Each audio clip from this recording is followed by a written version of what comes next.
L'immigration un jour, l'immigration toujours. Ici le docteur Wise, le médecin des procédures, certainement vous avez reconnu. Bonjour, bonsoir, peu importe à l'heure où vous allez tomber sur cette vidéo. Je fais cette vidéo aujourd'hui pour vous apporter certaines informations assez pragmatiques et pratiques qui nous orientent sur ce qui concerne les process et les procédures d'immigration. Bien, chers parents, bien chers étudiants, faites attention avec les conseils que vous recevez. Soyez aujourd'hui, comme parents et même titre qu'étudiants, des modèles pour le pays où vous quittez, pour le pays là où vous vous retrouvez. Si vous quittez d'un pays pour aller vers un autre, sachez désormais que vous êtes ambassadeur de votre pays sur ce territoire-là. Nombreux sont les parents qui souhaitent envoyer leurs enfants étudier à l'étranger, probablement par concurrence avec ceux des gens qu'on a autour de nous. Ce n'est pas la concurrence qui nous oriente sur les territoires en quête de savoir. Si vous envoyez votre enfant qui a besoin d'aller travailler sur le territoire étranger, faites l'effort de vous arrimer aux règles et toutes les prescriptions qui sont définies sur ce territoire-là. Nombreux sont ceux parmi les étudiants qui vont être rapatriés ou encore renvoyés vers leur territoire et pays d'origine du fait qu'ils n'aient pas respecté les règles définies sur le niveau et le canevas de leur demande de visa. Je prendrai pour exemple, nombreux sont ceux qui sont quittés sur le territoire camerounais et africain pour aller étudier au Canada. L'objectif principal de demande de visa était les études. Cependant, arrivés sur le territoire canadien, ils vont prendre plus de temps à vouloir chercher du travail qu'à aller étudier.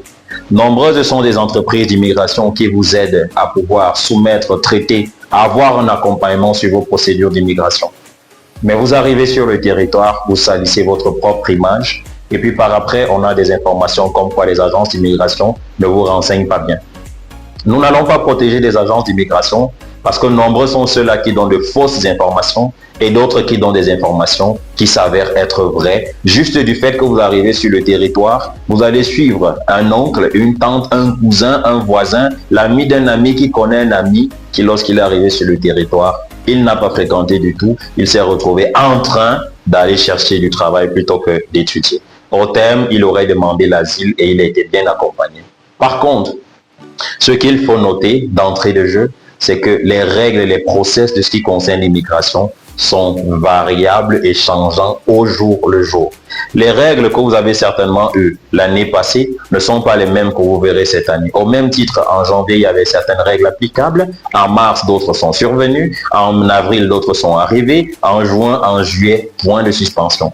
La réalité qu'un de vos amis aurait vécu sur le territoire ne sera jamais la même que votre tour lorsque vous allez arriver.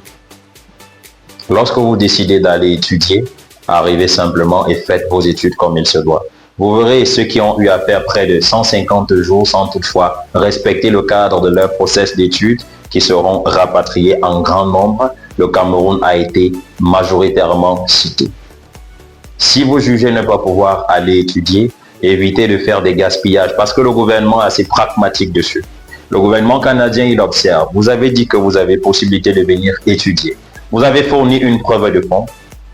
En ayant fourni cette preuve de fonds, vous montrez au gouvernement que vous êtes capable de payer vos études. Cependant, dès que vous êtes arrivé sur le territoire, à plus de 2000%, vous allez voir certains qui vont auprès du gouvernement signaler qu'ils ne sont pas à même de pouvoir payer leur scolarité.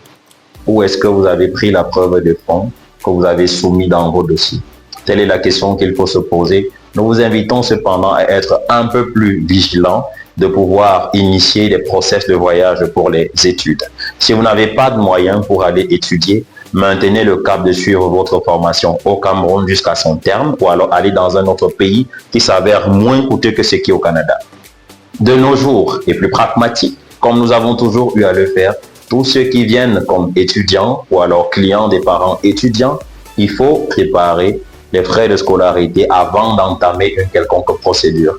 Nous sommes représentants du collège La Salle en qualité d'agence de bronze et du groupe collège La Flèche pour pouvoir vous dire quand vous venez, nous nous préparons à voir en sorte que vous ayez d'abord les moyens pour payer la scolarité. Tout dépend du niveau.